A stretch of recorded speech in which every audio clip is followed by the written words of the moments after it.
A carta de Paulo aos Efésios, capítulo 1, versículos 1 a 6. Leamos então a palavra do Senhor, peço que a igreja escute com atenção a palavra do nosso Deus. Paulo, apóstolo de Cristo Jesus, por vontade de Deus, aos santos que vivem em Éfeso e fiéis em Cristo Jesus. Graça a vós outros e paz, da parte de Deus, nosso Pai, e do Senhor Jesus Cristo. Bendito Deus e Pai de nosso Senhor Jesus Cristo, que nos tem abençoado com toda sorte de bênção espiritual nas regiões celestiais em Cristo, assim como nos escolheu nele, antes da fundação do mundo, para sermos santos e princípios perante ele. Em amor, nos predestinou para ele para a adoção de filhos, por meio de Jesus Cristo, segundo o beneplácito de sua vontade, para louvor da glória de sua graça, que ele nos concedeu gratuitamente no amado. Tem aqui a leitura da palavra do Senhor. Vamos orar mais uma vez. Ó Deus, nós te agradecemos. Louvamos pela tua palavra que foi lida e oramos a ti, pedindo pela tua misericórdia, pela tua graça. O Senhor, ó Deus, mais uma vez, abre o nosso coração, nos dê ouvidos atentos à tua voz, à tua palavra. Não permita, Deus, que nosso coração esteja endurecido, mas estejamos com o coração aberto, prontos para receber a tua palavra e sermos por ela edificados. Damos graças, ó Pai, pela tua misericórdia, por preservar a tua santa escritura ao longo da história. E agora, o Senhor fale conosco, nos instrua, que o teu Santo Espírito desvenha nossos olhos para que contemplemos a glória do teu Filho Jesus. Reconheçamos as verdades que nos trazem vida, que nos trazem alegria, que nos enchem de esperança na vida eterna com o Senhor. É assim que nós oramos em nome de Jesus. Amém.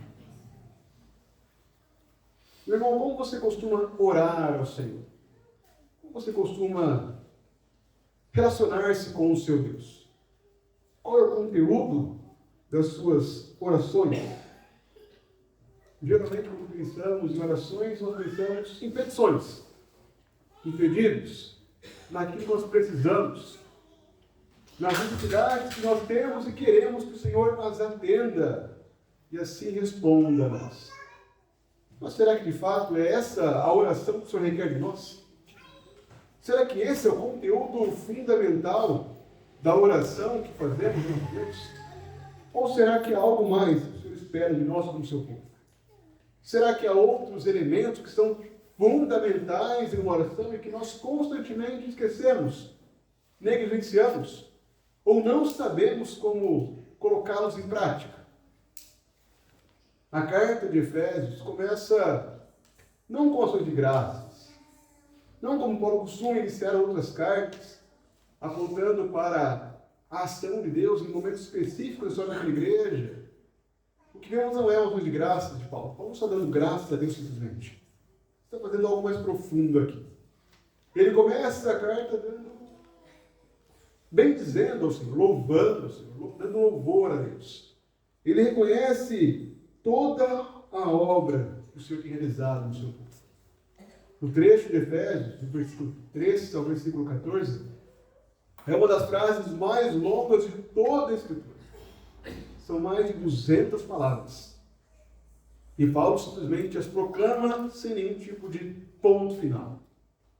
No texto grego, há uma longa frase, onde Paulo vai simplesmente unindo teologia após teologia, louvor após louvor, reconhecendo quem é o nosso Deus.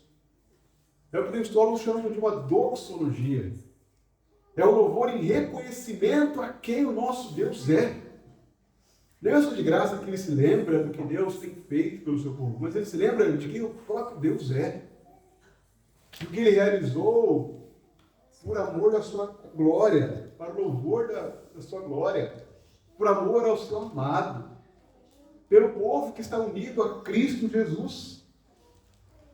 Nesse texto, nessa grande adoração de Paulo, que deve ser um instrumento para a nossa própria adoração a Deus, nós aprendemos sobre a nossa própria identidade.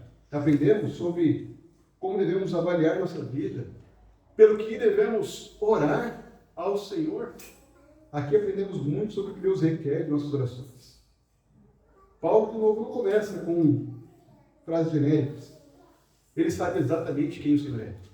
E por isso ele inicia dando louvores a Deus, reconhecendo a obra do Senhor. E Paulo escreve em um contexto bem específico.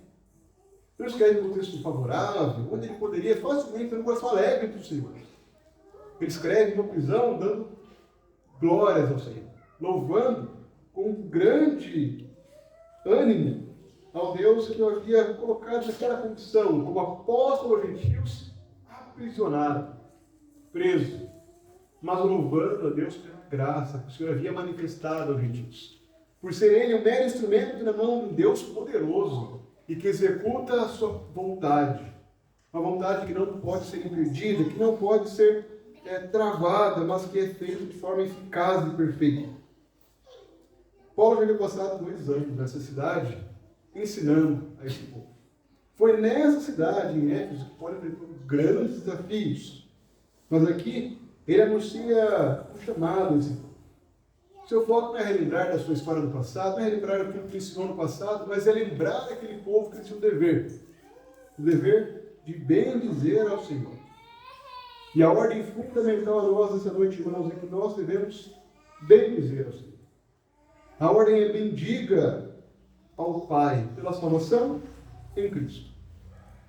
Nós trabalharemos todo esse texto, dos versículos 1 ao 6 hoje, nas nossas pregações, nos versículos seguintes, que tratam sobre a obra do Filho e também a obra do Espírito Santo. Vamos fazer isso porque nós não estamos dividindo a divindade. Adoramos a um só Deus, que consiste em 3 pessoas, o Pai, o Filho e o Espírito Santo, que são iguais em poder, em glória, que não se dividem. Mas, no meio desse texto, nós podemos ver que há certas ações que enfatizam uma das pessoas da Trindade em cada uma delas. Nós veremos hoje, primeiramente, a ação do nosso Deus, o Pai. Deus, o Pai, quem nos salvou, quem nos elegeu, nos predestinou, nos chamou como seu povo, quem nos concedeu uma nova identidade. Então, bendiga ao Pai pela salvação em Cristo. E qual é o primeiro motivo para nós bendizermos ao Pai? Nós bendizemos ao Pai porque é o Pai que nos dá uma identidade. O Pai nos identifica. É Ele quem nos identifica. De que forma o texto nos mostra essa nova identidade que o Pai nos concede? Como Paulo se apresenta à igreja de Éfeso?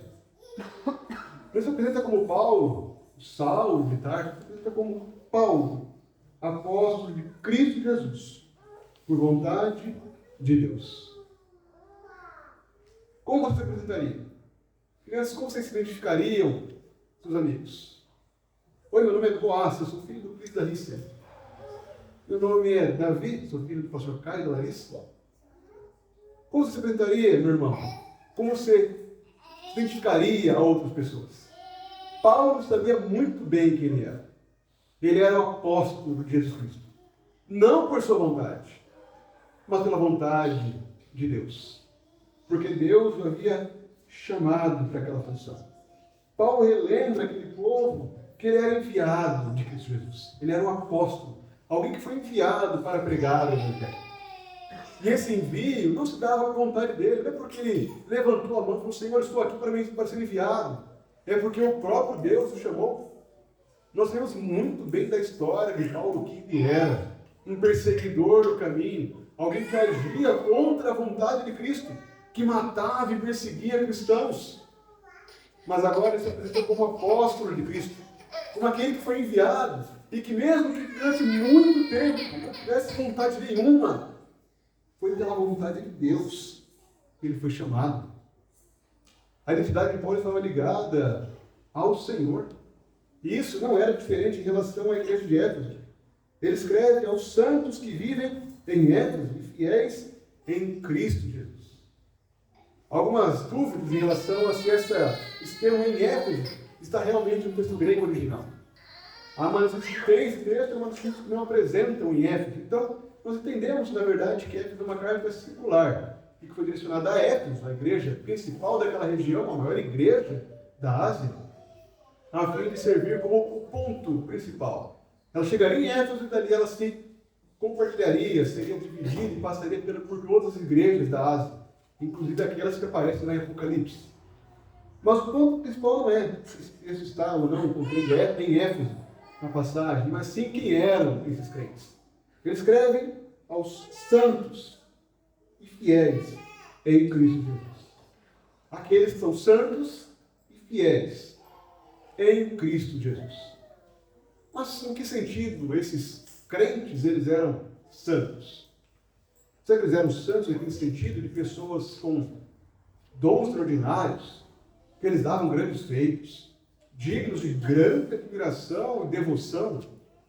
Será que eram santos no sentido de serem pessoas perfeitas, sem nenhum tipo de falha? Homens que não têm nada do que ser acusados, que não há nada para ser corrigido ou santificado? Certamente nenhum desses sentidos preenche a intenção de Paulo.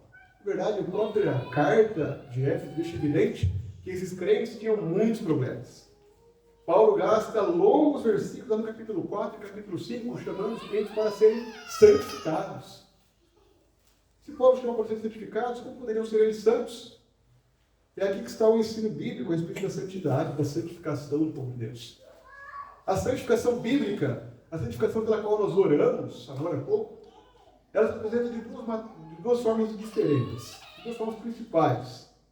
A santificação posicional, que nós dizemos, a santificação definida e a santificação progressiva. Ao longo da carta de Éfeso, Paulo mostrará muitas vezes o dever de nós crentes sermos santificados e de que somos santificados progressivamente. É nosso dever como crentes, cada dia mais, crescermos em santidade. Não nos conformarmos com uma vida mesquinha, morna, mas crescermos cada vez mais em santificação, em conformação à palavra. Mas não é esse sentido que Paulo aplica. Paulo aplica um sentido de santificação plena, definida. É uma santificação que já aconteceu nesses crentes. É uma santificação que está unida a Cristo Jesus. Eles são santos e fiéis em Cristo Jesus. E esta é a primeira vez que nós vemos na carta de Éfeso. Mas veremos muitas vezes essa expressão. Em Cristo Jesus. Em Cristo. Em Jesus Cristo. A carta de Éfeso ela traz diversas menções à união com Deus. Quem são os crentes de Éfeso? Quem são os crentes a quem Paulo escreve? São santos e fiéis ligados a Cristo. Por que eles são santos? Porque eles estão ligados a Cristo Jesus. Eles estão unidos a Cristo. E o fato de estarem unidos a Cristo significa que agora eles já não têm mais participação no pecado. O pecado não tem mais domínio sobre eles. Como nós lemos em 1 João capítulo 3, todo aquele que é nascido de Deus não vive na prática do pecado, pois ele permanece nele, é a divina semente. E esse não pode viver pecando, porque ele é nascido de Deus. Aquele que nasceu do Senhor, aquele que pertence a Cristo, está unido a Cristo, está unido de tal maneira que ele não vive mais no pecado. Ele é totalmente santo para Deus. É claro que ele luta com o pecado, ele é santificado, como veremos em outros textos, mas para o Senhor ele já é visto como alguém santo, pois ele está unido àquele que é totalmente santo, está unido a Cristo Jesus, o homem perfeito, que cumpriu perfeitamente a lei de Deus. E esse é o ponto de Paulo. Ele escreve pessoas que são santas, porque ele não vive mais na prática do pecado. Essa carta fala a nós, como igreja santa do Senhor, um povo separado do pecado. Um povo que foi santificado a Deus e que pertence a Deus. Um povo que é fiel por meio de Cristo Jesus, o nosso Senhor. Irmãos, no Senhor nós temos uma nova identidade. E o próprio apóstolo faz questão de unir essa identidade ao se colocar ao lado desse povo. No versículo 2, ele continua a saudação clássica dele: graça a vós outros e paz da parte de Deus, o nosso Pai. Ele poderia muito bem falar assim: de Deus, o vosso Pai, o Pai de vocês. Mas ele se coloca ao lado do povo dele. Ele fala: ele é o nosso Pai. Nós somos nossa família, somos irmãos em Cristo. Estamos todos unidos a Ele. Louvados a Deus por isso. Porque pertencemos ao mesmo Deus. Vocês não são santos sozinhos. Eu sou santo com vocês.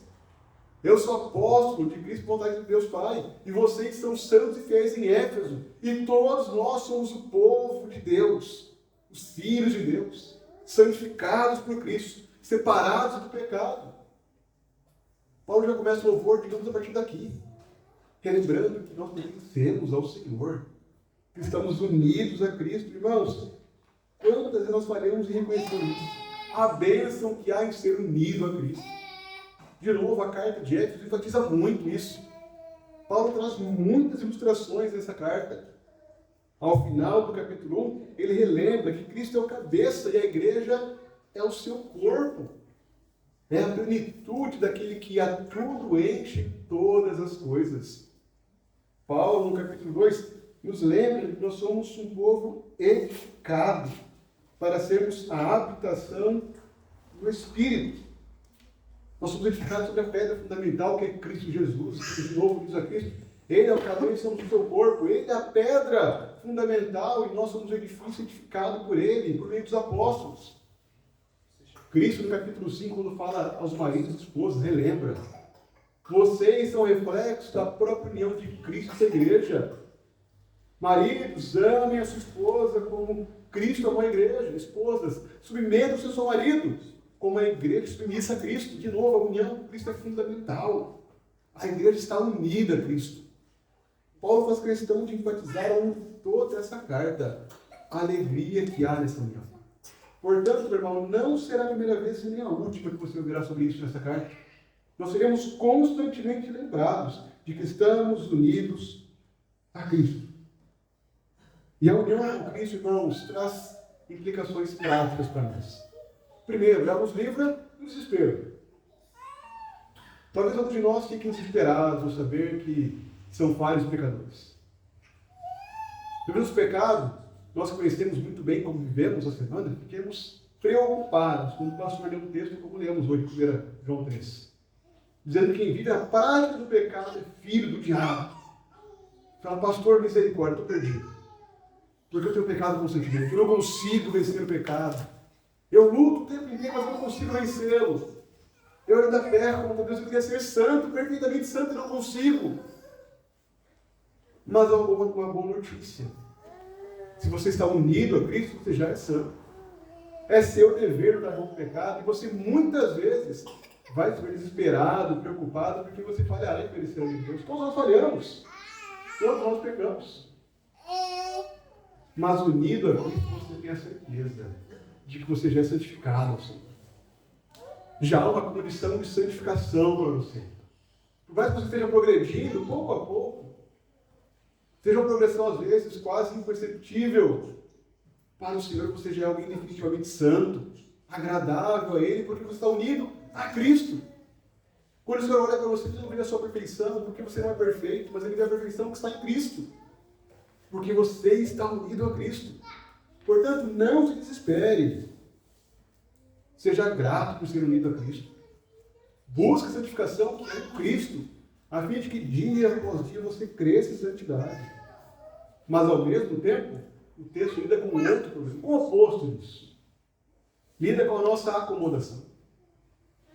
Lida com o nosso coração, às vezes, não busca santificação. Com um coração que às vezes não luta mais contra o pecado, que trata o pecado como algo natural, como algo normal, como algo que não é tão repulsivo assim. Mas aqui o texto lembra novamente: se estamos unidos a Cristo, nós devemos ser santos. É impossível estarmos ligados a Cristo e não crescermos em santidade, não sermos santificados de fato. Aquele que está ligado a Cristo, ele deseja a santificação. E Paulo termina com essa saudação que aponta para o próprio Evangelho: a graça e a paz. Irmãos, o Senhor nos concedeu a sua graça. Esse é outro termo que aparece repetidamente na carta dos Efésios. Nosso Deus graciosamente nos salvou. E é somente por meio dessa graça que nós podemos ter paz com Ele. Se hoje não andamos mais desesperados, se hoje não tememos mais o juízo, o julgamento de Deus, não é porque temos boas obras, não é porque somos agora perfeitos, obedientes a Deus, e não há nada de necessário ser tratado em nós. mas é porque o Senhor graciosamente nos salvou. É pela graça em Cristo que nós temos paz. E não há nenhuma outra forma de termos paz com Deus, a não ser por meio de Cristo. Então bendiga ao Pai. Bendiga ao Pai porque a sua identidade está ligada à obra dele.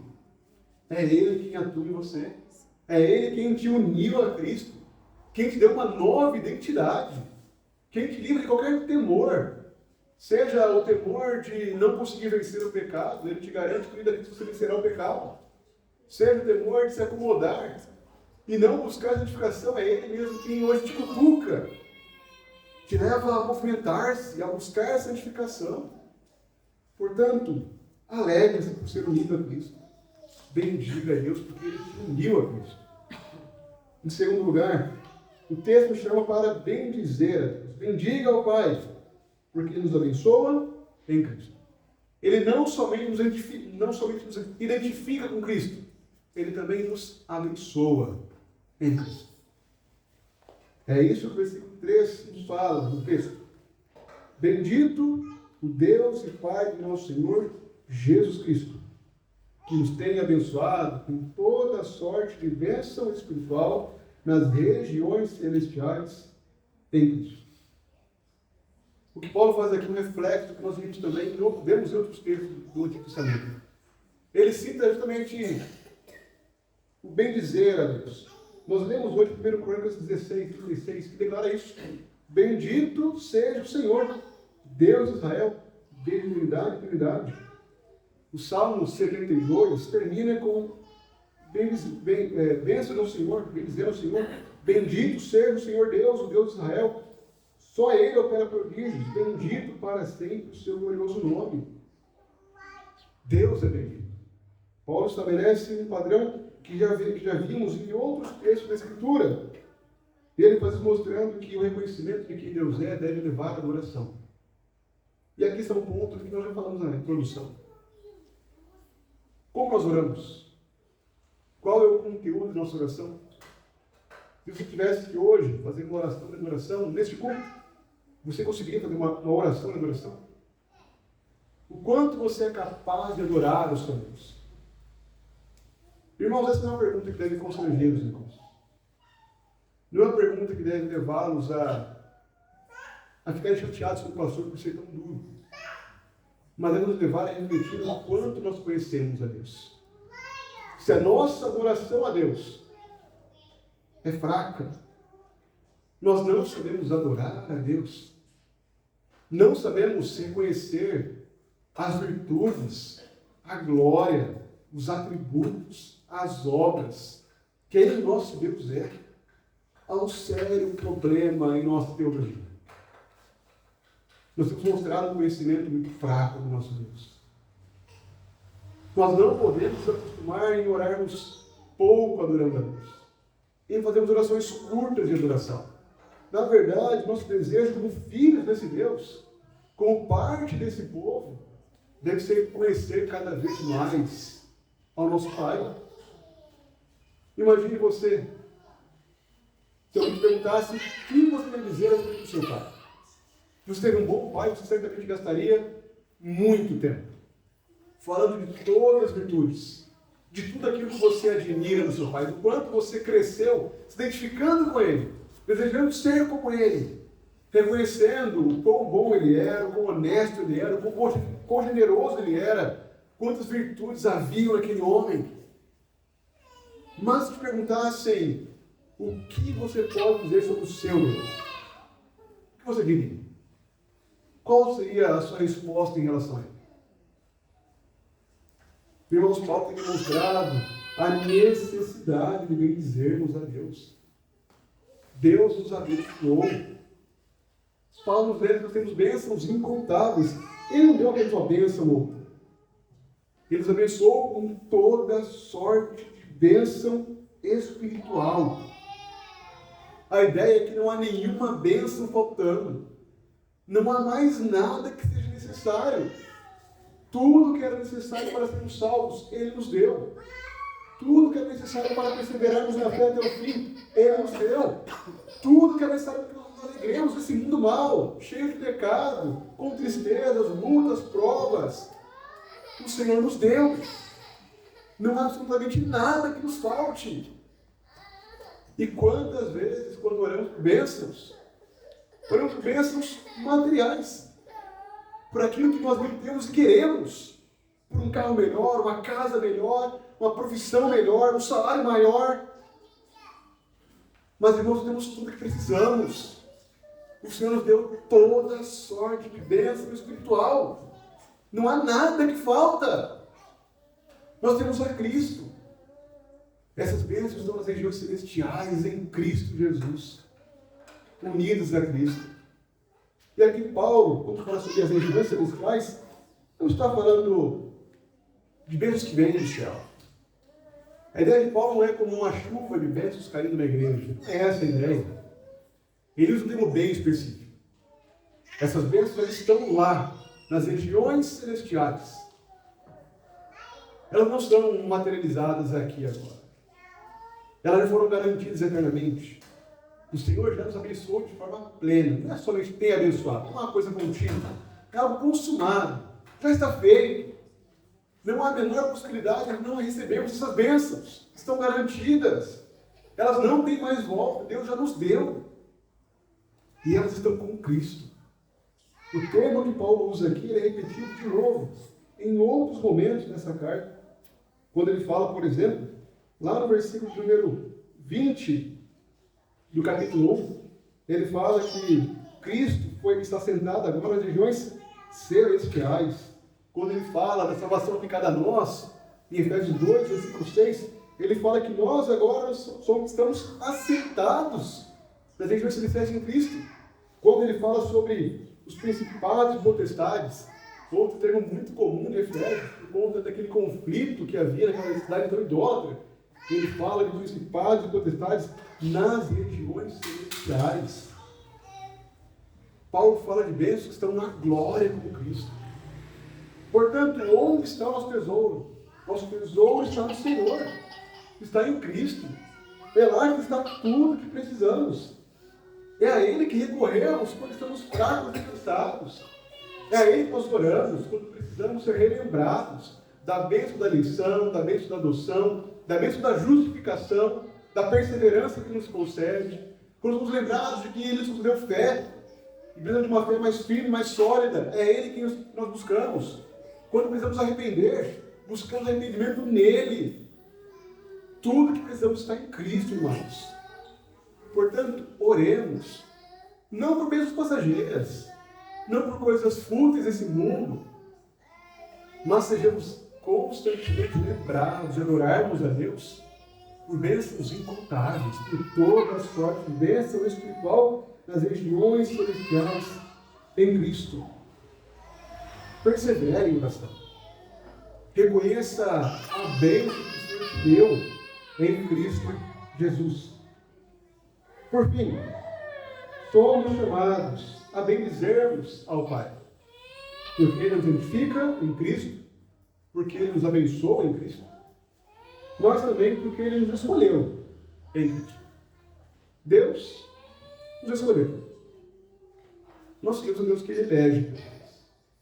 E percebam que no texto, Paulo não traz nenhum tipo de discussão filosófica. Paulo não está entrando naquela questão se Deus elege ou não elege. Ele tem por certo, nosso Deus é um Deus que elege pessoas. O versículo 4 fala, assim como nos escolheu nele, antes da fundação, nele quem? Em quem nós somos escolhidos? Fomos escolhidos em Cristo Jesus. De novo, fomos escolhidos em Cristo. A união com Cristo é fundamental. E somos lembrados disso, irmãos, porque a não ser que sejamos unidos a Cristo, não há nenhuma bênção a nós. Falamos agora no versículo 13 que nós temos toda a sorte de bênção espiritual. Mas a quem essas bênçãos são dadas? São dadas àqueles que estão unidos a Cristo. Sem Cristo você pode nem ter o carro do ano, a melhor casa, um emprego de sucesso, ter tudo aquilo que o mundo almeja. Mas você não terá nenhum tipo de bênção espiritual na região celestial em Cristo. Nenhuma delas. É impossível ter essa bênção que Jesus fala se você não estiver unido a Cristo. Mas agora, se você está unido a Cristo, você tem certeza, não somente das bênçãos, mas de que você foi escolhido pelo Senhor. De que Deus quis te salvar. E Ele não quis salvar porque Ele previu que você creria nele. Não é um ato de que alguém um dia predestinou você e Deus viu na eternidade que você creria e Ele te escolheu. Não foi isso o fato. Deus não te escolheu porque Ele viu que você seria uma boa pessoa. Deus não te escolheu porque Ele gostou da sua aparência. Deus te escolheu em Cristo. Nós fomos escolhidos nele. Nos escolheu nele. Não é porque nós fôssemos dignos do amor de Deus. Não é porque havia algo de bom em nós. Mas é porque Deus amava. O Pai amava o Filho. Ele havia determinado que o Filho salvaria o povo. É pelo amor que há em Cristo Jesus que nós somos chamados pelo Senhor. E é assim que o Senhor provou o seu amor por nós, como lemos em 1 João 4. Não porque nós escolhemos a Deus, mas porque Ele nos amou. Não é porque nós amamos, mas porque nós somos amados por Ele. Porque Ele entregou o seu Filho por nós. Porque Ele não poupou o seu próprio Filho. Antes Ele entregou. Como esse Deus pode nos privar de bênçãos? Aquele que não poupou o seu próprio Filho, porventura, não nos dará graciosamente com Ele todas as coisas? Irmãos, em Cristo somos escolhidos pelo Senhor. E talvez alguns de nós tenham um coração resistente a essa verdade. Como pode Deus escolher alguém? Isso não é injusto? Não seria injusto que Deus escolhesse pessoas antes da fundação do mundo? Antes que fizessem qualquer mal ou bem? Não seria injustiça da parte de Deus? E o próprio Paulo levanta essa questão em Romanos 9 e ele nos responde: não há nenhuma injustiça. Foi Deus que disse: eu terei misericórdia de quem me aprouver ter misericórdia. Eu terei compaixão de quem me aprouver ter compaixão. O que significa? Significa que a eleição não é um ato de juízo. A eleição não é um ato de Deus condenando o homem, forçando o homem a pecar. É um ato de redenção. Deus elegeu para salvar-os, para livrá-los da ira eterna, para poupá-los do seu juízo que era merecido. A pergunta, portanto, não é se é justo que Deus salve pecadores, mas é como pode um Deus justo nos salvar? Como Ele pode ter amor por nós? Como pode Deus salvar pecadores como nós, irmãos? Ele não é injusto em condenar. Ele é justo em condenar. Todos nós merecíamos ser condenados. Mas quis o Senhor ter compaixão de nós. Quis o Senhor ter misericórdia de nós. Portanto, não é injusto. Na verdade, a questão da injustiça de Deus, nesse caso, é algo que somente nós que conhecemos, nos preocupamos às vezes. Veja-se alguém que não está aqui nessa noite, que está por aí, afora, pecando contra Deus, vivendo em rebelião contra o Senhor do universo, desagradando ao Deus que é soberano e promulgou uma lei. Veja se algum deles estão preocupados por não serem eleitos por Deus. Será que é neles a preocupação de dizer assim: Deus não me elegeu, é por isso que eu estou fazendo isso? Não fazem. Não fazem porque são livres naquilo que eles realizam. Eles livremente pecam contra Deus. Livremente desagradam a Deus. E por que estamos aqui? É porque quis o Senhor atuar em nós. Quis o Senhor nos escolher. Quis o Senhor nos chamar, nos justificar, nos entregar a bênção da glorificação como certa e garantida. O Senhor quis nos amar. Não porque fôssemos dignos do seu amor, mas porque Ele é um Deus gracioso e bondoso, um Deus compassivo e misericordioso, que tem compaixão de pecadores indignos como nós. Deus nos escolheu. Não porque merecíamos, não porque éramos melhores, mas porque Ele amava Cristo. E foi do agrado dele nos escolher em Cristo Jesus. E como isso interfere em nossa vida, irmãos? Se nós somos eleitos, não porque temos algo de bom, qual deve ser a nossa conduta diante do Senhor? Humildade. Irmãos, não há nada em mim que me torne mais importante que os irmãos. Não há nada nos irmãos que torne os irmãos mais aceitáveis a Deus do que eu. Não há espaço para orgulho quando reconhecemos a eleição do Senhor. Não éramos dignos, não merecíamos, não havia nada de bom em nós, mas o Senhor nos amou. Por isso devemos andar em humildade. Devemos abandonar o orgulho, abandonar qualquer espécie de mérito, de busca por satisfazer e fazer jus à salvação de Deus. Não há nenhuma obra que façamos que nos torne dignos de sermos salvos. Abandonemos o orgulho. Devemos também adorar a Deus. Adorá-lo porque nós somos eleitos, somos salvos pela graça dele. Devemos reconhecer a bondade, a misericórdia, a compaixão, o amor dele para conosco, louvá-lo por conta disso. Isso também, irmãos, nos leva a perseverarmos em segurança. Deus nos elegeu. Ele quis nos amar. Portanto, quando passamos por dificuldades, quando sentimos que a nossa fé está enfraquecida, quando não quisermos vir para a igreja, nos lembremos disso. Deus nos elegeu. Nos elegeu para que nós perseverássemos na fé, para que nós alcançássemos a salvação que Ele planejou desde a eternidade, a salvação eterna.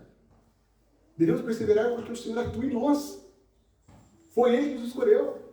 A salvação não depende de nossa força, não depende do nosso empenho. E é por isso que perseveramos. Porque se dependesse de nós jamais seríamos salvos.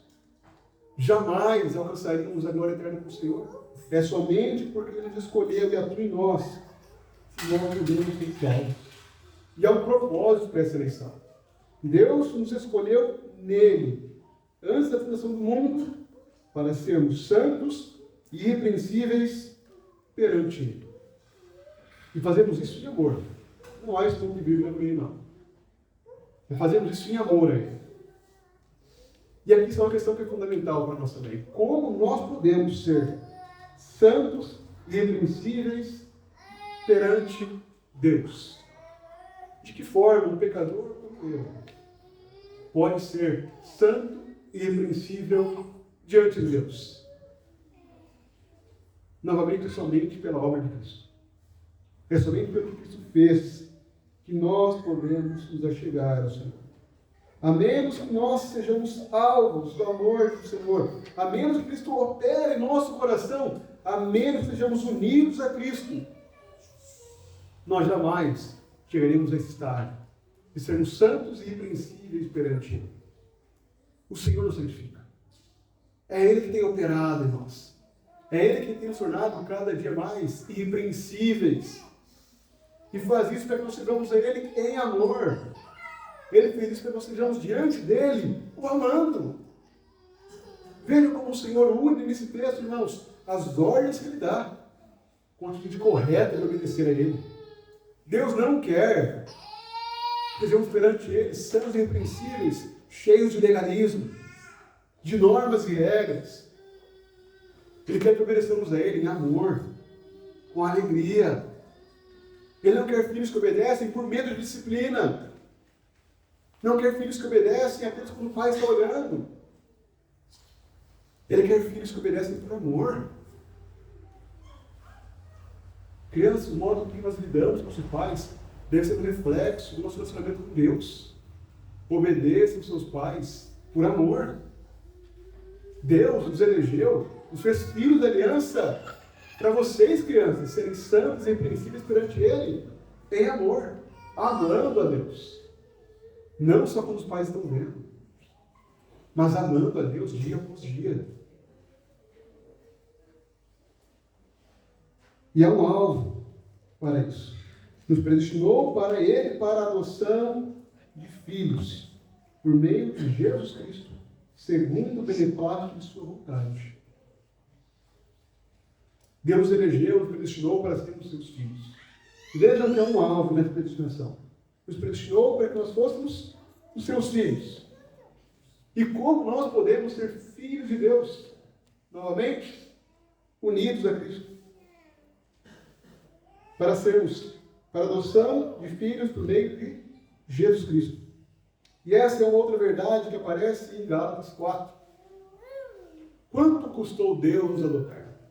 Qual será que era o valor da adoção de nós como filhos? Paulo só em Gálatas 4 quanto custou a adoção dos filhos de Deus. Ele fala que Cristo nasceu sob a lei para redimir os que estavam embaixo da lei a fim de que recebêssemos a adoção de filhos.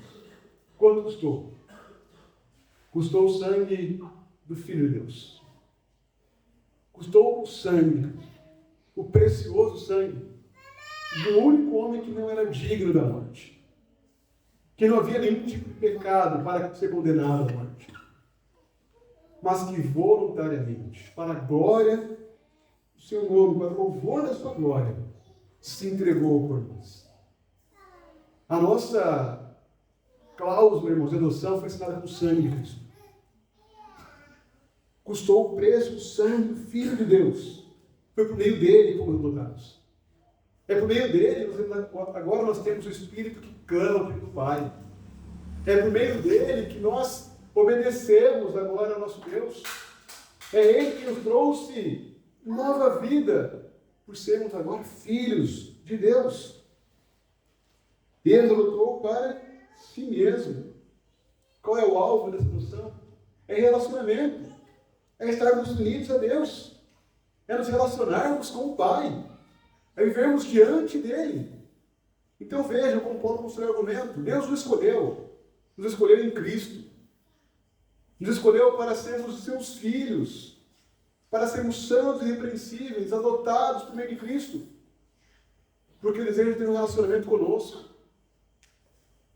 Fez tudo isso para si mesmo, para que nós estejamos diante dele. E fez isso pela sua vontade. De novo, não é por conta do nosso desempenho. Não é porque é algo de bom em nós. Mas é porque essa foi a vontade do Pai. Foi segundo o prazer da sua vontade. Isso é um beneplácito. É segundo o prazer da sua vontade. Deus teve prazer em nos escolher. Ele teve deleite em escolher ao seu povo. E é um objetivo claro nesta hora. Por que Deus nos escolheu? Para o louvor da glória de sua graça. Da graça que Ele nos deu, graciosamente, gratuitamente, amado. Aqui há um jogo de palavras que poderia ser melhor aproveitado nessa tradução. É a graça que Deus nos deu, graciosamente, amado. Para o louvor da glória da sua graça. Da graça que Ele nos deu graciosamente, amados.